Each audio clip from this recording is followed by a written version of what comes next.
Hello there, Brick Fanatics! If you're watching this video deliberately and you're not just stuck on a playlist or something, chances are you have an interest in the LEGO modular buildings and you're interested in knowing more about how these things are designed. If that's the case, then great news, because we have an absolutely fascinating interview with Chris McVeigh, the designer of LEGO 10326 Natural History Museum, as well as the designer of LEGO 10278 Police Station.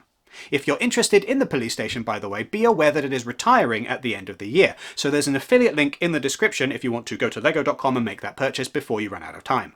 Anyway, Chris had some absolutely brilliant stuff to say about the process of designing a modular building, and specifically about the museum, for example, how the colour scheme was chosen, and how he went about making sure he wasn't repeating build techniques and design ideas that had been used in previous modular sets. Take it away, Chris. Hi, I am Chris McVeigh, and I'm a senior model designer at the LEGO Group. This is 10326 Natural History Museum. It is the 19th modular, and it is only the second modular to feature a 48 brick wide base, the first one being Assembly Square. I don't know if there was a specific time in mind. The idea of doing a museum and the idea that it would be naturally 48 bricks wide had been in the background for a while. And this year, for whatever reason, it just seemed like the right year to do it. So yeah, I think that, just to simply put it, it just felt like this was the right time. I think it's the opportunity for storytelling. I think it's the opportunity to add a municipal building to the modular street. There's a lot of factors, a lot of interest in the types of things you could put into a museum. And in this case, and we can talk a bit more about it later, one of the things that excited me about doing a building like this is being able to design small models that can then be placed into it, almost like you're placing furniture into your own home. And so I liked that aspect about it, to have small builds that can go into a larger building. It was actually 3 different color schemes that we considered, and one of the things that we do with the modular buildings is we're very concerned, I don't want to say concerned, we're very focused on the color of the building. And so I came up with 3 different concepts. And we like to look at these things holistically, meaning that the museum itself doesn't exist alone. It exists as a continuation of the modular street. So we put the 3 different facades next to the Jazz Club and the Boutique Hotel. And we determined from that which color would actually, be brought forward in the model.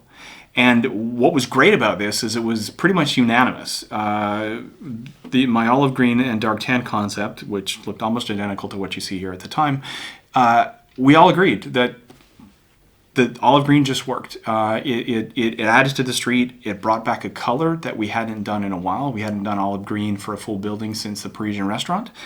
And everybody was just on board with this color scheme. So it was one of those days where it's like, well, that went well. I think we focus on the more recent ones, but more broadly speaking, we are considering the whole street. Olive green worked out to be the right color right now because we hadn't done it since the Parisian restaurant, and that factored into the decision, like the novelty of bringing olive green, and for me, the ability to introduce parts in olive green that have never been in olive green. That was exciting. And so yes, we looked at the entire modular street, but the primary focus is the past 2 to 4 models. I think that we always like to do something different. So that is probably on our minds as soon as we sit down to design a modular building. What can we do that is new, and what can we do that is different? And even when it comes to building techniques, one of the first building techniques that I explored was for the columns. And for a while, to get a column of a specific size, I was considering using the same building technique that we introduced with the town hall.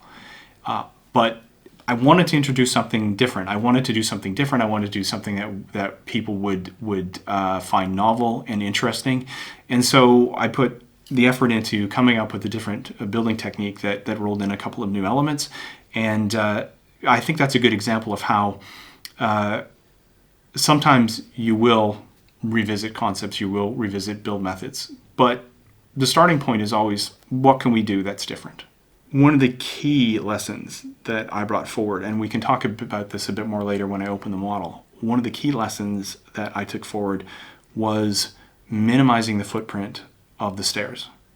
In the police station, I was able to use what we call facet bricks on the side to create a stair that actually just was stuck onto the wall sideways. And what that allowed me to do is to create a stairwell that had usable space underneath it. And that's always a challenge. When you're creating stairwells, you do need to have them supported some way. So I've been looking at different ways of doing that. And as you'll see when I open the model, I have a different way of doing it in here. And so actually just interesting that I just talked about the column. The two things that I first started to work on with this model were the columns and the stairs, because these are things that actually can take a lot of development time to get just right. And yeah, I guess I just like to start with the hard stuff. With the museum, what is inside is as important as what is outside. And we took that challenge very, very seriously. So again, speaking to what I said about having all these sub-assemblies, and I'll just show you an example here. The saber-tooth tiger skull, you will assemble it like this, and then you will put it in the model. And this is something that I did because I wanted to make sure that, in part, these were bite-sized chunks, fun little builds, but also just to make sure that as people were building these things, that they had focus on what they were, and that they weren't building them in place within the model. I had a mood board with over 100 museums on it, and this was invaluable for allowing me to basically pull the key iconography from museums. One of them was definitely the columns running up the center through the pediment, and then the perimeter around the top. As well, museums are almost always symmetrical. And this is different for the modular street because we very often do asymmetrical stuff, which adds to the variety and kind of makes things feel a little uneven and a little bit more interesting. But museums are almost universally, at the facade, they're almost universally symmetrical. So that was a big decision that we had to make early on. And again, this was about pulling in all these details from all these many museums that I had up on my mood board. Things like the roof structure, these were inspired by some more European, I would say, museums, just to bring in a little bit of more interesting shape to the top of the museum itself. And this also allowed us to, within this crown element, to actually build in the curator's study. I think it presented a different challenge, yes. But I also think that any modular building that we set out to create has a fair amount of interesting kind of built-in opportunities for storytelling. And so the museum was really no different from that. One of the earliest stories that I came up with was we have to have a dog that has stolen a dinosaur bone. And there are challenges around that because our dog molds are not able to actually hold anything in their mouths. So this became a building challenge for me. How do we express this? How do we have this active story on the front of the museum when some of the elements that we're using aren't actually cooperating necessarily with that storytelling? And so, yeah, I came up with the idea of mounting. You have one of the robot hands here, and also one of these elements to suspend the museum employee above the ground a bit to make it look more action-oriented. When you build the museum, the dog will be placed here, and the three elements that you require will be put in here as trash. So essentially, to complete the story, you'll take the bone out of the garbage along with the two other elements, and then you can create this scene on the front. So that was, again, one of the earliest storytelling things. One of the last storytelling things I came up with, and we're talking just before the model locked, I came up with the idea that if you look in here, you can see the broken pottery. So the broken pottery gave an option for a little who might have knocked over the pottery. This character has a double face, so we have this on one side and this on the other. So the idea is that this character has come along and he's found the broken pottery, or it's open to interpretation, maybe he broke the pottery, or maybe it was the dog. So just little details like that that spark people's imagination. Like, how did this happen? Like, what is the story behind this? Because, yeah, definitely, storytelling isn't just what we present. It's how people are interpreting things. It mostly was which themes would be historical, in a sense, to this, to the time period of Modular Street. Like, which would be historical, which would be in the past. And we just kind of went with there, and it did amount to some of the basics, some of our favorite old themes. There wasn't a lot of like wide discussion about like which themes it should be. It just these three were quite obvious, along with classic space, which we had explored in the space section. These are designed to be kind of classic, everlasting, like surviving through different decades, and maybe different, not eras, I guess, because that goes quite far back. But yes, they're meant to be timeless, and so we try not to be very specific about the time period for the modulars. But there are clues throughout the development. If you look back, you can find clues as to what that time period might be. I think the first thing that I did with both the police station and the museum was try to get a sense of what the layout would be, and then build the rest of it out from kind of the structure, the very basics that go into kind of the floor separation. That is a very key thing about the modular is, they need to come apart, and how that happens can take a degree of thought. And so we do put a lot of effort into thinking through these details, and they usually come right at the start.